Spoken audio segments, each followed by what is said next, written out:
Bolivia was considered from mid 2000s to 2019 a huge source of optimism and hope for socialist and anti-imperialist movements from around the world.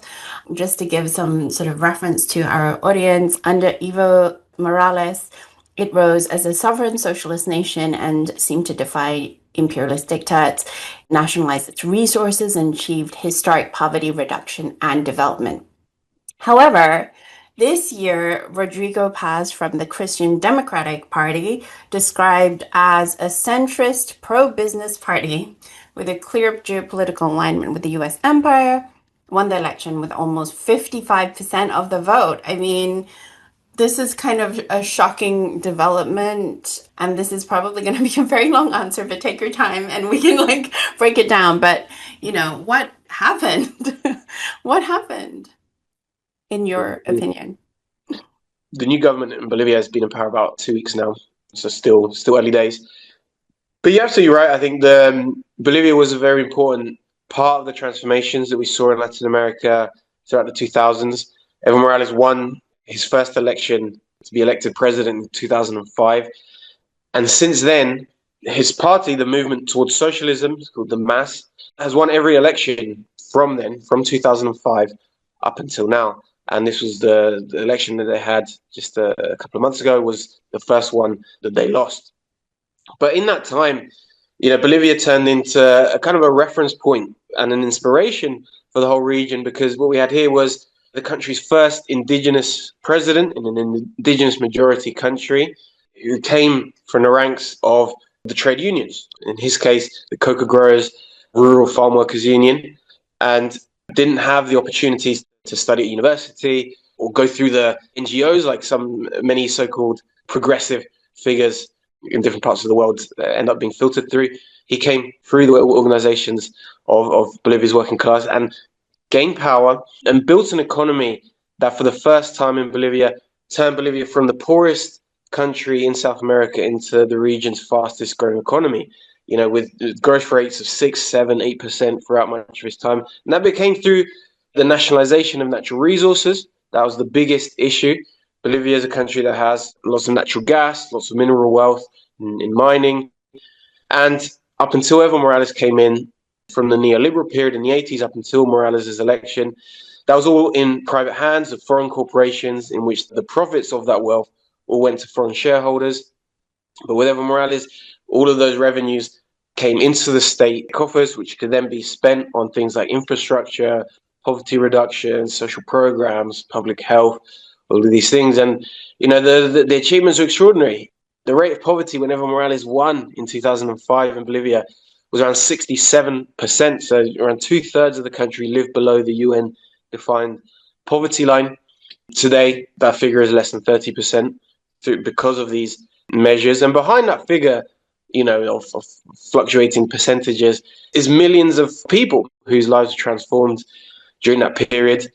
And in that period, Bolivia became a real country insofar as it had real infrastructure for the first time. Up until that point, the country, which is very large in landmass, was almost entirely disconnected from each region, was disconnected from itself through a lack of development, lack of infrastructure, lack of roads. That all changed with Evo Morales.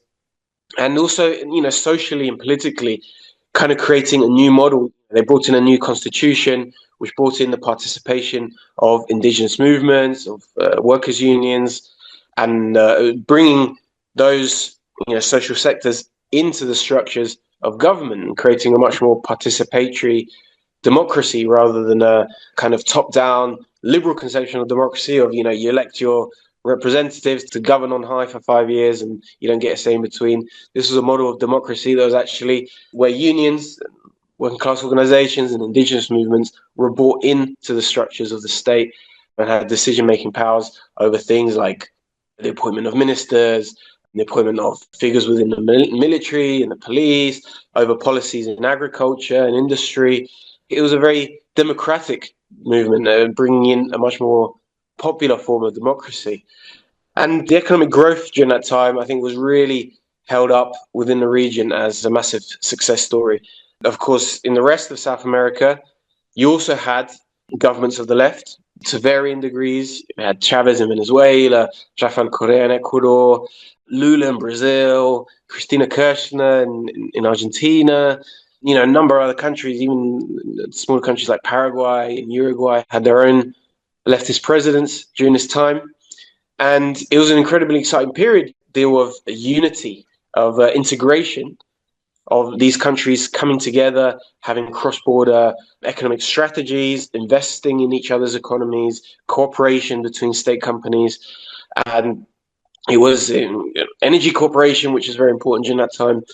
And all of this was, you know, in terms of human development, and the figures are all there in terms of poverty reduction. These were Latin America's golden years. Unfortunately, what happened there was, I think there was, I mean, in terms of how many of these governments came to fall, not all of them, but some of them. I mean, we could talk all day about this, but I think that fundamentally there was political weaknesses here. I think many of these governments were unable to control various parts of the state, despite having won elections democratically. The institutions of this is one thing to win an election, is another thing to control every institution of the state. And within a state, you know, what is the state? What is the government? It's a collection of different vested interests at the end of the day. And things, institutions such as the military, such as the police, are powers in and of themselves. And that's what a lot of these governments came to face. Most of these governments faced coups or coup attempts by forces within their own state, and which they were unable to remove despite holding the presidency. I think a lot of these governments as well were very unprepared for the war of propaganda, the communication war that came during those years, with especially there was the rise of social media throughout this time, you know, in the 2000s to 2010s, where social media becomes the main form of communication among people on platforms owned by the United States, of course, manipulated algorithms, campaigns of disinformation. And I think these governments are very unprepared for the strength of these campaigns conducted by the right within their own countries, and then the bourgeoisie within their own countries, but also with the funding of the United States, which in every country in this period funneled millions into not only these campaigns on social media, but also direct funding for entire media outlets, direct funding for political parties, candidates, different leaders. And in this period, we saw a weakening of these governments politically. That's a really interesting point because it's kind of hard to imagine now that social media wasn't what it is now. You know, it's because it's everywhere. We're just so used to it that we don't think about that even like 20 years ago, it just wasn't as influential as it is now.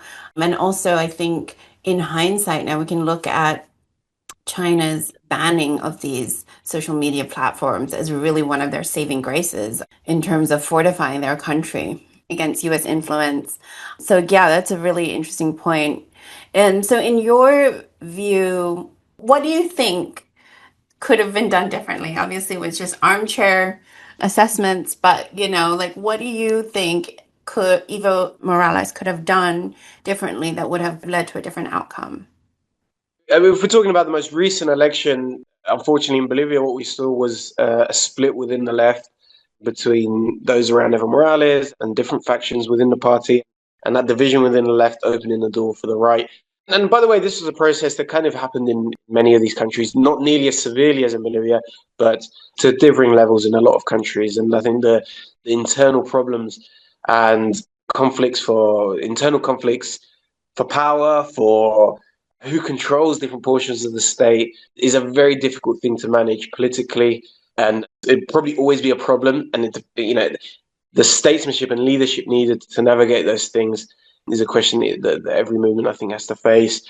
But I think, of course, as I said, on wider terms, I think these governments faced a lot of political weaknesses in the war of communications, which is very difficult in matching the resources that the United States has in that realm, but also in being able to transform all of the institutions of the state. Without a doubt, Evo Morales wouldn't have faced a coup in 2019 if he had able to truly transform, for example, the military and the police. which are the forces that led the coup against him. Again, as I said, this is a similar thing happened in most of these countries, either successful coups or coup attempts.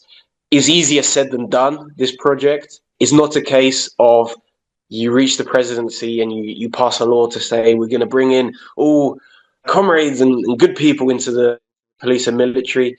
These are institutions that have deeply organized structures that when governments try to intervene within them and change things up, often that's when a coup occurs. And at the end of the day, they're the people with the guns. They're the people with the power to just remove you from the office that you're physically in. And so it became a war of positioning and different strategies to try and maybe we can move this person. Now that's this time is extremely complicated. Of course, the experiences in places like Cuba or China is very different because those governments came to power through revolutions in which the entire state collapsed and a new state was built from scratch in its place.